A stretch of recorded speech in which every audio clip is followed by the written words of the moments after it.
हेमलता बाळासाहेब मगर यांनी रुई कंचन पोलीस स्टेशनमध्ये तक्रार दाखल केलेली आहे। यामध्ये त्यांची कन्या दीप्ती हिचा विवाह 25/12/2019 रोजी रोहन चौधरी यांच्याबरोबर सोरतापडी करून दिला होता। लग्नानंतर 1 वर्ष व्यवस्थित तिला नांदवत 1 वर्षानंतर माहेरवरून पैसे आणावेत, त्याचबरोबर व्यवसायासाठी पार्टनरशिपमध्ये घ्यावं आणि पहिली मुलगीच झाली या सगळ्या कारणावरून सातत्याने तिला मानसिक आणि शारीरिक त्रास दिला। दीप्तीने अनेक वेळा या संदर्भात आईकडे तक्रार केली होती की माहेर सासरची लोक त्रास देतात, पण याच्यामध्ये तिला समजून सांगणं किंवा तिचा संसार सुखाचा व्हावा या भावनेतून कायम ती तिथं राहत आली आणि या सगळ्या गोष्टींची परिणिती म्हणजे 25 तारखेला सायंकाळी सासरच्या या सगळ्या लोकांच्या त्रासाला कंटाळून, तो शारीरिक असेल मानसिक असेल, सातत्याने माहेरवरून केलेली पैशाची मागणी असेल, यावरून दीप्तीने राहत्या घरी आत्महत्या केली। खरं तर ज्यावेळेस मला ही घटना समजली, निलेशजी मगर आहे, दीपकजी मगर आहेत, हे सातत्याने खूप वर्षापासून एक संपर्क असल्यामुळे त्यांनी तातडीने संपर्क केला। त्यावेळेस DYSP तडस यांच्याशी मी फोनवरून संपर्क करून यामधले जे 4ही आरोपी होते म्हणजे सासू, सासरा, दीर आणि नवरा हे 4ही फरार होते। त्यामुळे मगर कुटुंबियांची एक मागणी होती की आम्ही जोपर्यंत आरोपी सापडत नाही तोपर्यंत अंत्यविधी करणार नाही। पोलिसांना देखील मी त्या पद्धतीने सूचना दिल्या की आपण विशेष तपास पथक या आरोपींच्या शोधासाठी पाठवावेत आणि पोलिसांनी सुद्धा मला सांगितलं की आम्ही आज रात्रीपर्यंत या 4 आरोपींपैकी एक तरी आरोपी आम्ही शोधूच। आणि त्यापैकी त्यांनी काल रात्री म्हणजे तो पती आणि सासू यांना अटक केली। त्यांना 31 तारखेपर्यंतची PC लागू झालेली आहे। अजून 2 आरोपी फरार आहेत, पण ते आज उद्या 2 दिवसामध्ये निश्चितपणाने विशेष पथकाच्या माध्यमातून सोडून कळू। दुसरी गोष्ट, आज या ठिकाणी मी मगर कुटुंबियांची भेट घ्यायला आली। यामध्ये आमची मेडिकल टीमसुद्धा उपस्थित राहिलेली आहे, त्यांनाही आवर्जून यासाठी बोलवलं। खऱ्या अर्थानं PCPNDT ॲक्टच्या प्रोसेसनुसार गर्भनिधन चाचणी करणं कायद्याने गुन्हा आहे आणि तरीसुद्धा पहिली मुलगी आहे म्हणून दुसऱ्यांदा प्रेग्नेन्सी राहिल्यानंतर 5 महिन्यानंतर तिचं ॲबॉर्शन केलं जातं। तर हे ॲबॉर्शन कोणत्या हॉस्पिटलमध्ये झालं, कोणत्या क्लिनिकमध्ये झालं, कोणत्या डॉक्टरांच्या थ्रू झालं, यामध्ये कोणत्या डॉक्टरांची लिंक आहे, याची तातडीने कारवाई करायच्या सूचना ह्या पोलीस असतील आणि मेडिकल विभाग त्या सगळ्यांना दिलेली आहे। यामध्ये आमचा जिल्हा महिला बालविकास विभागसुद्धा आहे।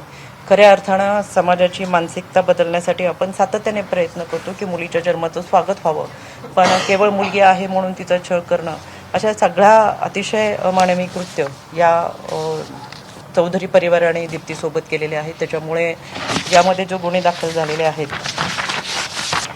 रुई कंचन पोलीस स्टेशनमध्ये BNS अंतर्गत 80-108 85 89 352 351 3 115 2 आणि 35 अन्वये गुन्हा दाखल करण्यात आलेला आहे। या सगळ्या गुन्ह्यांच्या अंतर्गत आरोपींना अगदी शेवटच्या शिक्षेपर्यंत घेऊन जाण्याची कारवाई करण्यात येईल। यामध्ये राज्य महिला आयोग स्वतः लक्ष घालत आहे। त्याचबरोबर एक जनजागृती मोठ्या प्रमाणात आजही समाजामध्ये होणं फार गरजेचं आहे। मला या निमित्तानं आवर्जून सांगायचं आहे, आपण सासरी जेव्हा मुलीला पाठवतो तर खऱ्या अर्थानं आम्ही महिला भगिनी संसार इतक्या काटेकाळजीने करत असतो की बाजारात गेल्यानंतर कोथिंबीरची जुडीसुद्धा 4 वेळा भाव करून कमी करत असतो। इथं तर लग्नाच्या बोहल्याच्या बाजारावरती जेव्हा मुलगी उभी असते तेव्हा तिच्यासाठी कोणीतरी लिलाव मांडते की काय अशी परिस्थिती निर्माण झालेली असते आणि सहजासहजी आपण सुद्धा त्या सगळ्या गोष्टी स्वीकारत जातो।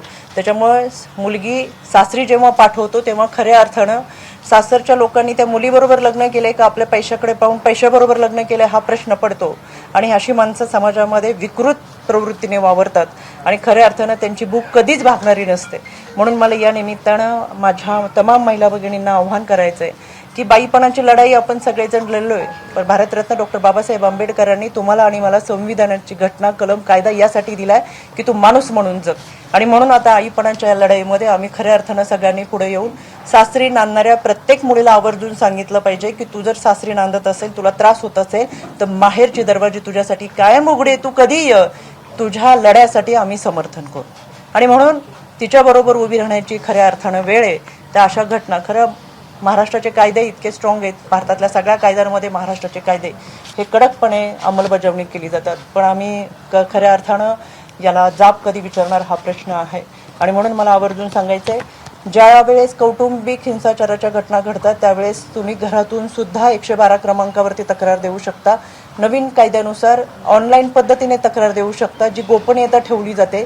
बीट मार्शल दामिनी पथक भरोसा सेलमध्ये सुद्धा काउन्सिलिंग करून त्याच्यासाठी तोडगा काढला जातो. वन स्टॉप सेंटर म्हणजे एका छताखाली वकील देणं, मेडिकल करणं आणि या सगळ्या कायद्याच्या प्रक्रियेमधून पार करण्यासाठी त्या संबंधित महिलेला मदत केली जाते. असे 5 ते 6 व्यासपीठं ही केवळ कौटुंबिक हिंसाचारासाठी मोठ्या प्रमाणामध्ये सहकार्य करण्यासाठी महिलांसाठी उपलब्ध आहेत.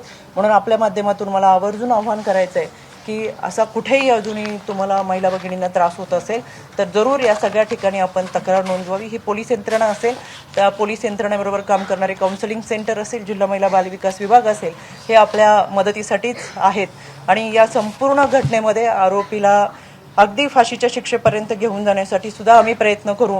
यामध्ये राज्य महिला आयोगाच्या वतीनं आम्ही स्वतः चार्जशीट दाखल करूपर्यंत आणि पुढे प्रक्रिया करेपर्यंत सोबत राहू, हे निश्चितपणे मी मगर कुटुंबियांना सांगतो. थँक्यू. ठीक आहे, धन्यवाद.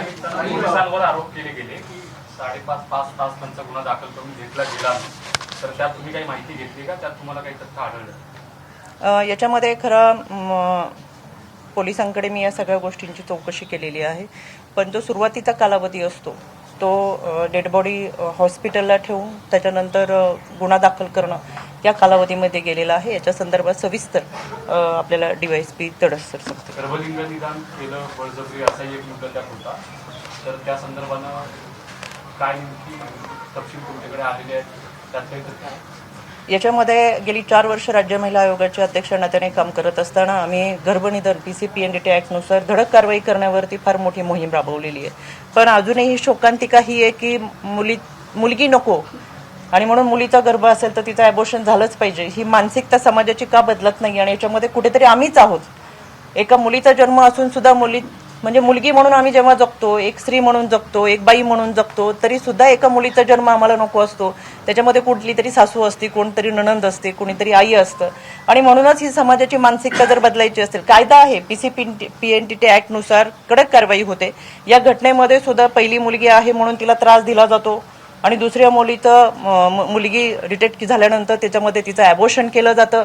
अतिशय लाजिरवाणी ही गोष्ट आहे. विद्येच्या बाहेर घरामध्ये आम्ही राहतो, आजही सुशिक्षित म्हणून घेतो, पण मला हा प्रश्न पडतो की आम्ही सुशिक्षित कोणत्या मानसिकतेतून झालोय? अजूनही मुलीच्या जन्माचं स्वागत करायला आम्ही नकार देतो. आणि म्हणून समाजाची ही मानसिकता बदलण्यासाठी फार मोठी लढाई लढावी लागेल. हे सगळं करत असताना कायदे आहेत, आमच्यासाठी फार मोठे कलम आहेत, बाबासाहेबांनी दिलेलं संविधान आहे, पण अजून आमची मानसिकता बदलत नाहीये. म्हणून ही मानसिकता बदलण्यासाठी आता आपल्या स्वतःच्या परिवारापासून सुरुवात केली पाहिजे. मी जर केंद्रबिंदू असेल तर हा परीघ पूर्ण करण्यासाठी मला समाजाची मानसिकता बदलण्यासाठी पुढे यायला पाहिजे. हा शपथच आज आम्ही महिला भगिनी घेऊ. आणि म्हणून मला असं वाटतं की समाजाची मानसिकता, समाजामधली जनजागृती आणि खऱ्या अर्थानं मुलीच्या जन्माचं स्वागत यासाठी केवळ शासकीय पातळीवरती कार्यक्रम करून ते कार्यक्रम प्रत्येक घरापर्यंत घेऊन जाणं नाही, तर मानसिकता बदलणं फार गरजेचं आहे. आणि ही बदलाची सुरुवात आपल्यापासून झाली पाहिजे. काही तुम्ही म्हणताय की दामिनी पथक आहे, हेल्पलाईन नंबर्स आहेत, पण आपण जर पाहिलं तर वैष्णवी आगवणे प्रकरणात सुद्धा अनेक अशा गोष्टी झाल्या, चार्जशीट दाखल झालं, आरोपींना अटक झाली, याच्यातही आरोपींना अटक होईल, कोर्टाचे दरवाजे जातील. पण नेमका कायद्यामध्ये आपण कधी बदल करणार आहोत? कायदा कधी पारित होणार आहे? केंद्र सरकारमधनं कायदे पारित होतात, मात्र राज्य शासनाकडनं या सगळ्या बाबतच्या शिफारसी कधी होणार आहेत? कारण आता या सगळ्या घटना ज्या आहेत त्या सातत्याने राज्यात आणि संपूर्ण ठिकाणी वाढतात.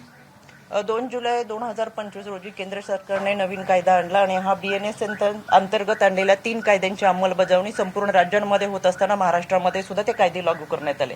हे लागू करत असताना ज्या पद्धतीने मी आता सांगितलं की DV केस जर होत असेल किंवा घरामध्ये कौटुंबिक हिंसाचार होत असेल तर त्या महिलेने घराच्या बाहेर सुद्धा जाऊन तक्रार दाखल करण्याची भीती वाटत असेल तर ती ऑनलाईन पद्धतीने सुद्धा तक्रार दाखल करू शकते. आणि ऑनलाईन पद्धतीने केलेल्या तक्रारीची दखल घेऊन कायदेशीररित्या पूर्ण प्रक्रिया पूर्ण करत असताना तिला संरक्षण देणं ही सगळी प्रक्रिया नवीन कायद्यामधली आहे. त्याच्यामुळे BNSच्या अंतर्गत जर आरोपी आणि त्याच्यावरचे आरोप सिद्ध होत असताना दोषारोपपत्रासहित त्याला फाशीच्या शिक्षेपर्यंत घेऊन जाण्याचे अनेक कलम यामध्ये दुरुस्त करण्यात आलेले आहेत. त्याच्यामुळे गेल्या वर्षी हे कायदे सगळे दुरुस्त झालेले आहेत. इतकंच काय, हे दुरुस्त झालेले कायद्यांची अंमलबजावणी व्हावी म्हणून आम्ही स्वतः या नागपूरच्या पहिल्या अधिवेशनामध्ये सर्व अधिकाऱ्यांना ट्रेनिंग दिलेलं आहे की जे नवीन कायदे आलेले आहेत BNSच्या अंतर्गत या कायद्याची अंमलबजावणी आपण कशी करावीत. त्याच्यामुळे आता जे कायदे आलेले आहेत हे नवीन कायदे आहेत आणि अतिशय कडक असे हे कायदे आहेत. त्याची अंमलबजावणी ही निश्चितपणाने होईल आणि होत आहे. त्याच्यामुळे जर कुठे असं वाटत असेल, मला निश्चितपणाने अर्जदारांनाही आवर्जून सांगायचंय, याच्यामध्ये जर कोणालाही असं वाटत असेल की यामध्ये पोलिसांची कुठं हलगर्जीपणा होतोय, बेफिकिरी होतोय, दुर्लक्ष होतंय, तर राज्य महिला आयोग तुमच्या सोबत आहे. ताई, तुम्ही आता काय परिवाराचं म्हणणं होतं, आई बाबांशी बोललात, काय त्यांचं म्हणणं होतं, काय शास्त्रचे लोक त्यांनी कधी कॉन्टॅक्ट करण्याचा प्रयत्न नाही केला का? कारण ते पदावर होत्या, सरपंच होत्या तिथे नसून त्यांनी कधी कॉन्टॅक्ट केलाय का आणि त्यांच्याकडे काय सांगत आलं? भाजपच्या तुम्ही सांगा की फॅमिलीनी काय तो खरं तर ह्या फॅमिलीचे निलेश दादांच्या माध्यमातून आमच्या अनेक वर्षापासूनचे रिलेशन असल्यामुळे तातडीने त्यांनी जी घटना घडली ती सांगितली. यामध्ये मुलीच्या बाबांनी मान्य केले की तिने खूप वेळा आमच्याकडे तक्रार केली, पण आम्ही कधीही ती तक्रार आम्हाला पोलिसांकडे सांगावी किंवा न्याय मागावा यासाठी आम्ही प्रयत्न केला नाही. तो आम्ही करायला पाहिजे होता. खरं तर तुम्ही मानसिकता आता समजून घेते, कुठल्याही आईचं लेकरू अशा पद्धतीने जातं तेव्हा प्रचंड वेदना होतात. त्याच्यामुळे निश्चितपणाने यामध्ये मी परत एकदा आवाहन करेल की अशा घटना जेव्हा सासरी राहणारी कोणतीही लेक माहेरी येऊन जेव्हा तक्रार करत असेल किंवा माहेरी त्रास होतोय सांगत असेल, तर माझी त्या आईबाबांना विनंती राहील त्यांनी जवळच्या पोलीस स्टेशन असेल, जी मी परत सांगते, याच्यामध्ये आपण जेव्हा तक्रार दाखल करता तेव्हा ती गोपनीय राहते, ती कोणालाही समजत नाही, पण किमान तक्रार दाखल करा, त्याच्यावरती निश्चितपणाने आपल्याला तोडगा काढता. या ठिकाणी असं म्हणत होतं की राजकीय दबाव येतोय, राजकीय दबावापोटी पोलीस कारवाईमध्ये दिरंगाई करतात. सत्ताधारी आमदारांनी राजकीय दबाव त्या दिवशी टाकलेला आहे. असं काही असेल तर मी जरूर माहिती घेईल, पण मी पोलिसांना देखील विचारलं, याच्यामध्ये राजकीय दबाव हा पोलिसांवरती कोणताही नाही, कुणाचाही राजकीय फोन आलेला नाही, म्हणजे मी विचारलेल्या माहितीप्रमाणे. पण तरी सुद्धा अजून त्याच्या संदर्भात मी माहिती घेईल आणि कोणीही याच्यामध्ये राजकीय दबाव आणू शकत नाही. राज्य महिला आयोग म्हणून आम्ही हे पारदर्शकपणे त्याच्यावरती कारवाई करावी अशा सूचना या पोलिसांना दिलेल्या आहेत. या सगळ्यांच्या मनात तोच प्रश्न असेल, आता अटक होईल, गुन्हे दाखल होतील, दोषारोपपत्र होईल. हगवणी प्रकरणाच्या वेळी म्हटलं गेलं की फास्ट ट्रॅकमध्ये केस चालली पाहिजे, त्याचं काय झालं आता तुम्ही सगळेजण जाणता, त्याचं काय स्टेटस आहे हे सुरुवातीला सांगा आणि या केसमध्ये तुम्ही त्याच्यापेक्षा वेगळं काय करणार आहात, जेणेकरून हगवणी कुटुंबाला किती वर्ष किती महिने झाले तुम्ही पाहतोच ती त्यांच्या वाट्याला येणार आहे का? मला असं वाटतं की त्या केसमध्ये आरोपी सगळे अटक आहेत. या सगळ्या मध्ये इन्व्हेस्टिगेशन, तपास आणि फॉरेन्सिकचा अहवाल हे सगळे सादर होऊन कायद्याच्या चौकटीतून ही सगळी प्रक्रिया पूर्ण होत असते आणि हे प्रत्यक्षदर्शी आपण सगळेजण पाहत आहे, आपल्याला त्या सगळ्या गोष्टीची कल्पना आहे. याच्यामध्ये 2 आरोपींना काल अटक केलेली आहे. 2 दिवसात विशेष पथक नेमलेले आहे, ज्याच्यामध्ये उर्वरित 2 आरोपींना देखील अटक केली जाईल आणि ज्या 2 आरोपींना 30 तारखेपर्यंतची PC आहे. अनेक प्रश्न या सगळ्यांच्या मनामध्ये देखील आहेत की संबंधित म्हणजे दीप्तीचा मोबाईल असेल किंवा अजून काही तिची सुसाईड नोट कुठे आहे का, असे अनेक प्रश्न आहेत. पण ज्या नवरा आणि सासूला 31 तारखेपर्यंतची PC आहे त्यांच्याकडून सुद्धा ही सगळी माहिती घेतली जाईल आणि आता पोलीस तपास सुरू झाल्यानंतर निश्चितपणाने जे काही प्रश्न आहेत त्या सगळ्यांच्या प्रश्नांची उत्तरं नक्कीच मिळतील, त्याची शाश्वती आम्ही देऊ. त्यांना 2 वर्षाचं बाळ आहे, त्याच्या संदर्भात काही निर्णय घेण्यात आलाय का? त्याची कस्टडी आणि बाकी सगळ्याचं काही ठरवलंय का? कुटुंबियांनी काय सांगितलं? बाळ आता कुटुंबियांकडे ते घेऊन आलेले होते, त्यांच्या नातेवाईकांनी बाळ त्यांच्याकडे दिलेले आहे. ही हुंडाबळीची केस आहे किंवा गर्भपाताची किंवा एकूण ते सातत्याने मुलीला त्रास दिला जातो की तिकडचे पैसे आण हे काय प्रकारे मिळतात? चंद्रकांतजी, मी आता तुम्हाला सगळे डिटेल्स सांगितले. जी FIR झाली, अजूनही आपल्याला तपासामध्ये बऱ्याचशा गोष्टी समजतील.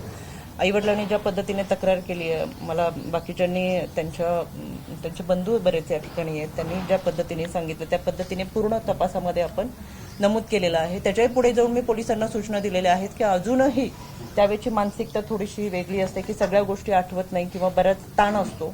पण मी त्यांनाही सांगितलं, बाबांनाही सांगितले की अजूनही तुम्हाला असं काय वाटलं की कधी दीप्तीने तुम्हाला काही सांगितलं असेल, काही पुरावे असतील किंवा अजून काही सांगायचं असेल तर ॲडिशनल म्हणून आम्ही निश्चितपणे याच्यामध्ये गुन्हे नोंद करून घेऊ आणि सगळ्याच गोष्टी एकाच वेळेस तपासामध्ये आपल्याला सांगता येणार नाहीत. अजून 2 आरोपी आणि ते सगळा तपास सुरू होत असताना बऱ्याचशा गोष्टी आपल्या समोर येतील. मला असं वाटतं की आजच सगळ्या गोष्टींवर भाष्य करण्यापेक्षा साधारणतः गुन्हे कोणते नोंद झालेले आहेत, आरोपी अटकेत येत आणि ही सगळी प्रक्रिया मी तुमच्या समोर मांडलेली आहे.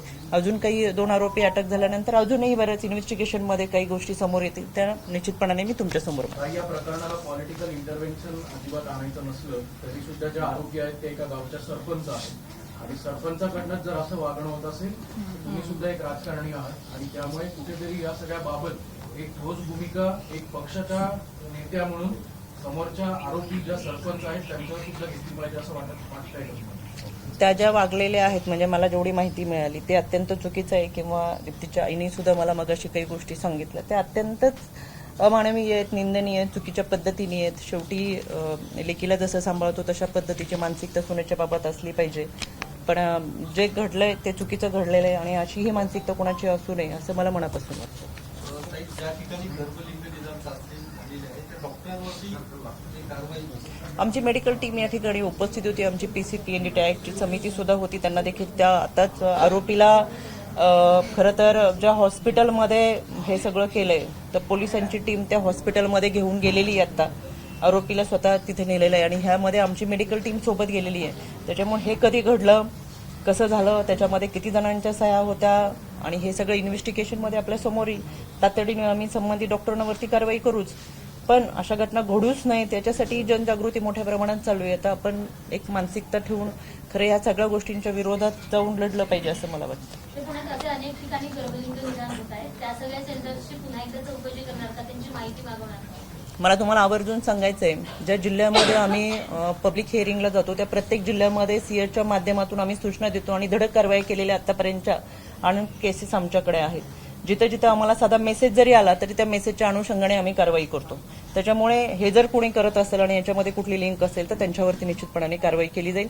आपल्याकडे सुद्धा काही माहिती असेल तर आमच्याकडे पाठवून द्या. केवळ पुण्याचीच नाही, पुण्याच्या आसपासची असेल, महाराष्ट्राची असेल, कुठलीही असेल तर त्याच्यावरती आमच्याकडून कारवाई केली जाईल. एबीपी माझा, उघडा डोळे बघा नीट.